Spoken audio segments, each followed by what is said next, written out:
Ito na ang katapusan ni Maki. Hisoka, kayang wasakin ang buong Phantom Troop. Si Maki ang isa sa pinakakalmadong miyembro ng Phantom Troop, pero matapos ang ginawa ni Hisoka, nagbago ang lahat.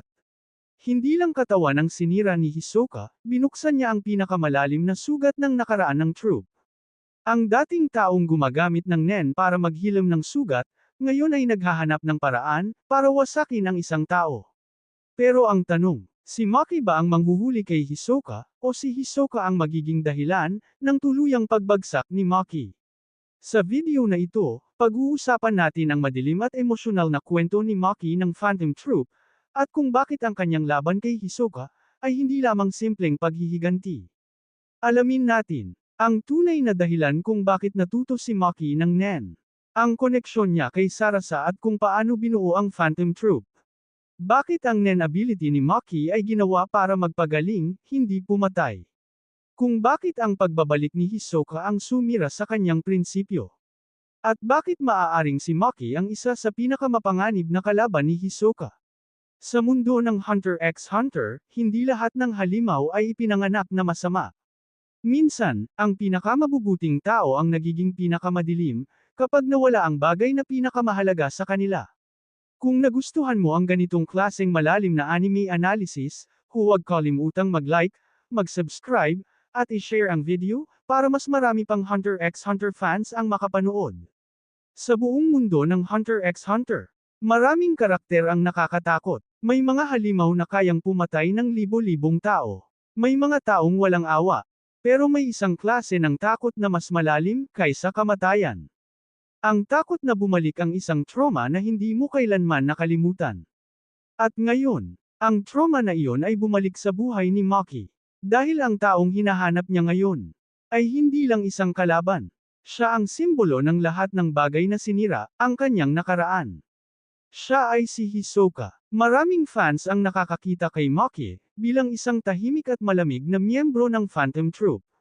Pero sa likod ng kanyang malamig na mukha, may isang batang babae na minsang gustong magligtas. Bago siya naging miyembro ng Phantom Troop, isa lamang siyang batang ulila, mula sa Meteor City. Isang lugar kung saan ang mga itinapon ng mundo ay nabubuhay. Dito niya nakilala ang ibang mga bata, na magiging pinakamapanganib na grupo sa mundo. Ang Phantom Troop. Pero bago sila naging kriminal, sila ay mga batang naghahanap lamang ng lugar, kung saan sila tatanggapin. Ang pinakamalaking sugat ni Maki ay nagsimula kay Sarasa, isang batang babae na naging kaibigan niya. Isang inosenteng bata na pinatay dahil lamang sa kasiyahan ng mga taong walang puso.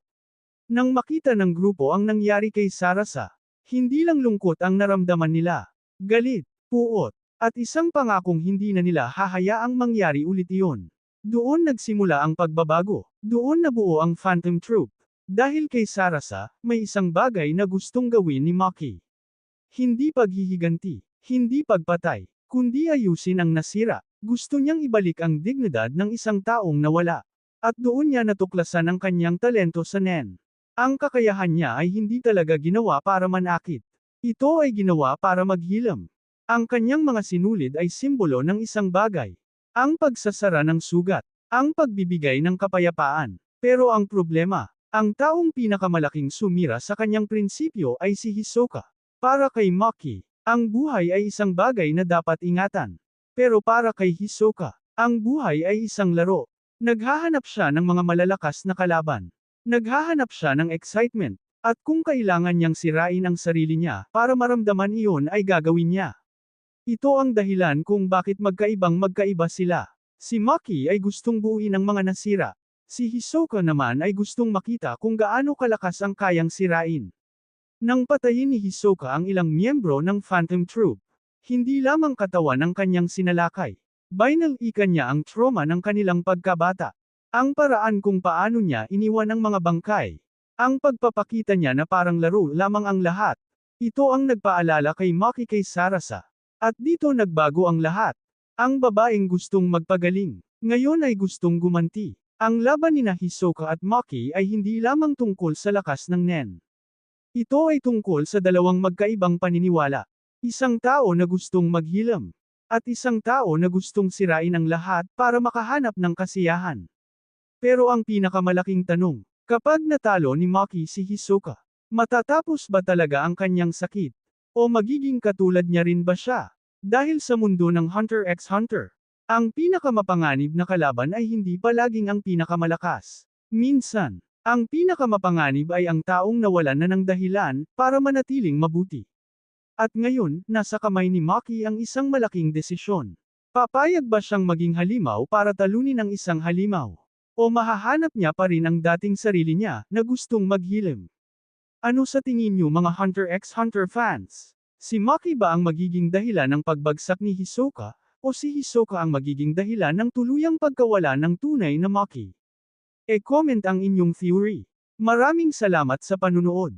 Huwag kalimutang mag-like, mag-subscribe, at i-share ang video. Kita-kits sa susunod na Hunter x Hunter analysis. Hanggang sa muli.